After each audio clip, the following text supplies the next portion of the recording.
Welcome. My name is Ankersmit. I'm representing a company, an Austrian startup company with the name Aposcience. Aposcience was founded in 2008, and we have developed a secretome-based therapy. Disclaimer. I want to allude to a very well-acclaimed paper authored by Philippe Ménacher. Philippe Ménacher is a French cardiac surgeon who was the first who implanted cardiomyocytes in patients who were undergoing bypass surgery, and he was able to show that these patients are doing somewhat better. In 2001, very famous papers by Kocher and by Orlik were published in Nature Medicine, where it was shown that stem cells were augmenting heart function after experimental AMI. This was a pure sensation, and this sensation went on because clinicians then jumped into clinical trials, and you can read, and you most probably are aware, a lot of publications which basically claimed that if you infuse stem cells or inject stem cells into the heart, most of the time they were autologous, you were able to increase the heart function. In 2015, the picture crumbled a bit because in the CURE study by Marianne Göngeschi, it was basically shown that stem cells has no effect. It's safe, but has no effect after AMI. However, and that's great information, which was basically neglected in the beginning of this hype, stem cell hype.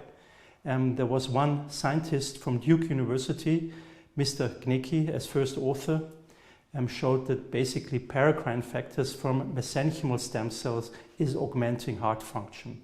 And there was already a twist that stem cells have an effect, but basically it's that what the stem cells produce. In the recent years, it's now commonly accepted by the entire advanced therapy medicinal product sphere that it's not the cell that's homing into the damaged tissue, but it's the cell that is producing a secretome, and that secretome is healing. And that was basically the conclusion of this review article published in 2015 by Philippe Ménacher. What is the current status now with the Alliance of Regenerative Medicine? We know that ATMPs, the so-called advanced therapy medicinal product, are available, are undergoing multiple clinical trials in multiple indications.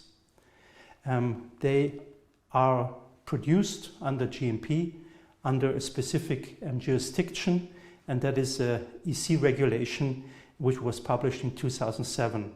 So what are ATMPs? ATMPs are somatic cell therapy, genetically modified cell therapies, biological therapies, and also tissues, tissue engineered scaffolds or others. So what does the ATMP? What is the function? What is the mode of action? What is the accepted mode of action? Basically, it was accepted by the regulatory body that ATMPs are living cells. They have multiple ingredients which are secreted, and they also induce multiple mode of actions.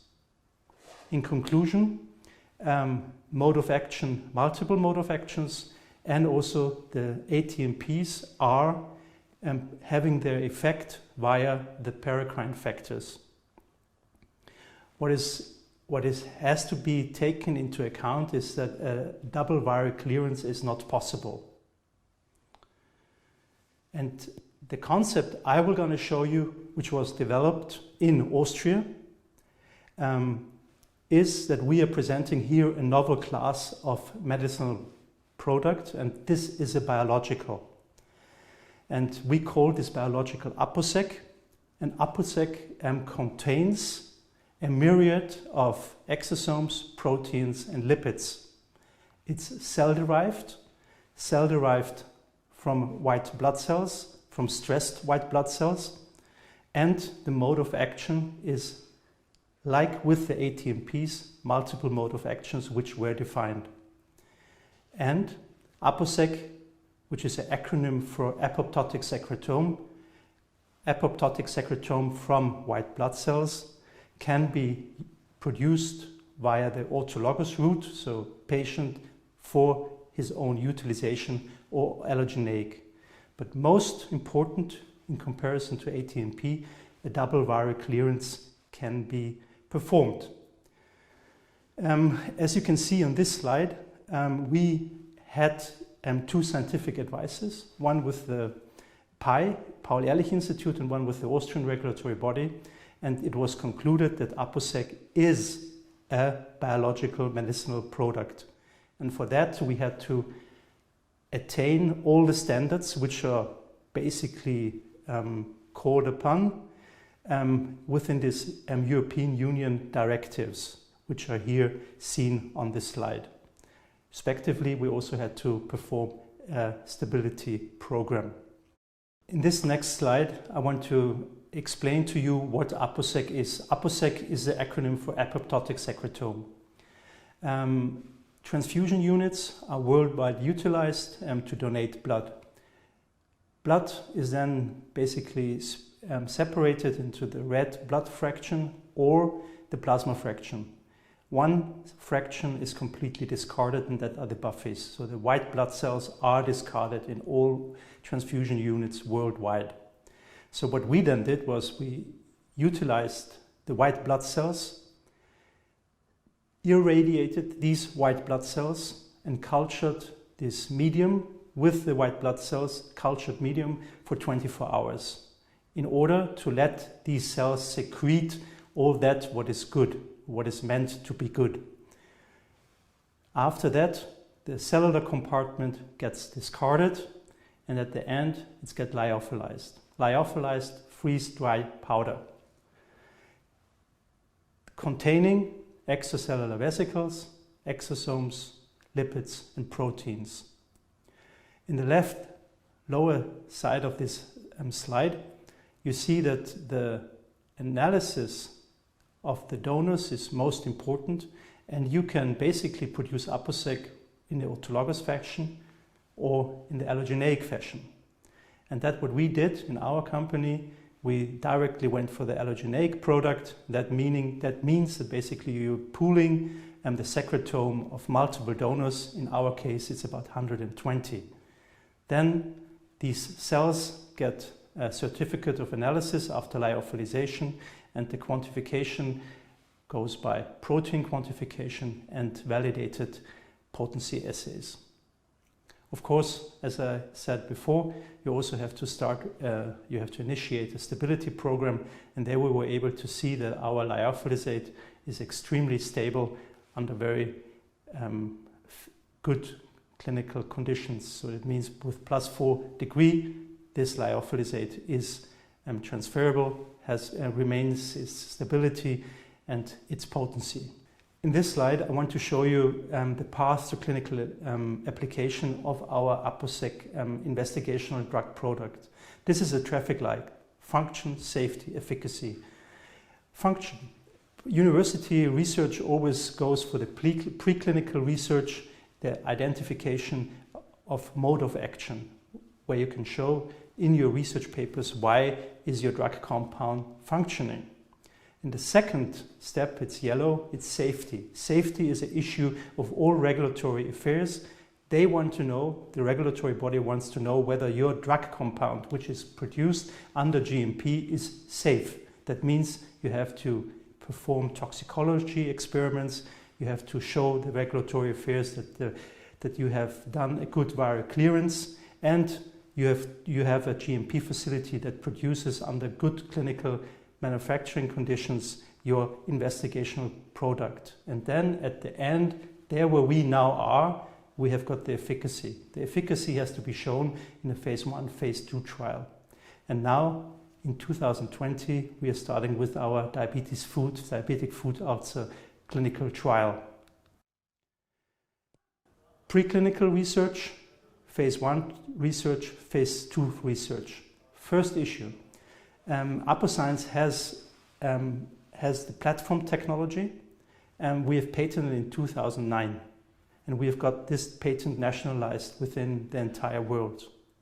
In 2011 to 2015, we have shown that our drug compound, intravenous or topically applied, has a very good effect in indications, preclinical indications such as AMI, stroke, spinal cord injury, and wound healing.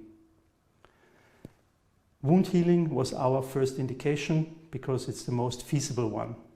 Since 2013, Aposcience has got a contract with a certified manufacturing organization. This is the organization that basically does the production of our Apoec. And in 2017, first clinical trial in a topical application with secretome Apoec. And in 2020, we're starting with a diabetic foot ulcer study. Here we see a nice illustration of a diabetic foot ulcer. Diabetic foot ulcer is one of these burdens of our humanity. 8% of all world humans has diabetes, and from these 8% of all humans living in this world, 2% will get a diabetic foot ulcer that ultimately can lead to foot amputation. So we have chosen this indication because this is the fastest track to a clinical application. Here I just want to show you one depiction what kind of hazard diabetes is and diabetic foot ulcer. We've got here the atlas, the diabetes atlas of 2017. Here we can see the countries with the incidences of diabetes, prevalences of diabetes in our world. Here you can see Mexico, US, China, India, Sudan. These countries, they have the most diabetic patients, and so therefore unmet need in high power countries.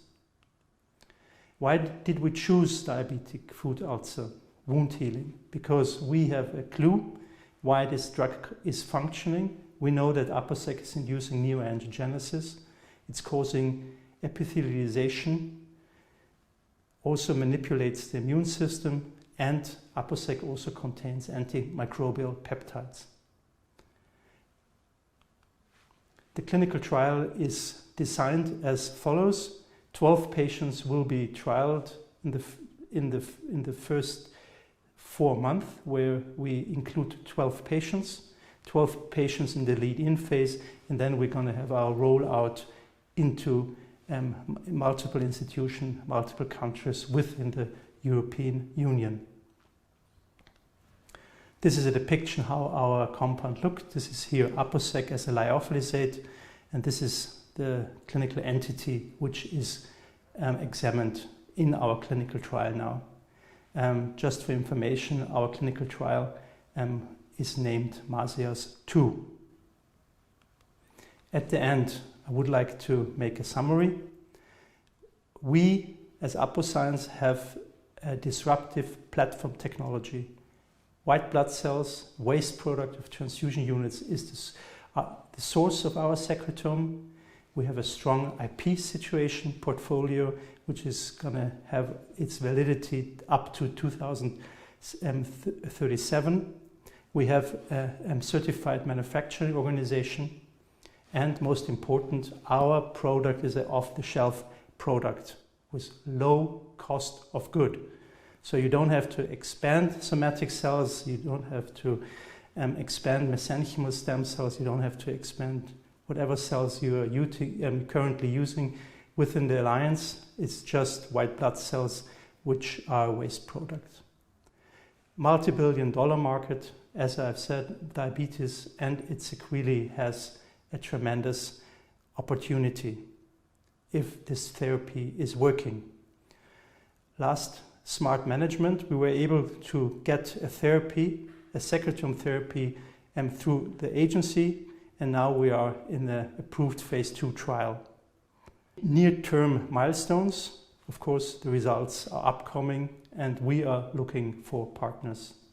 And with these words, I want to thank the audience for the attention. Thank you very much.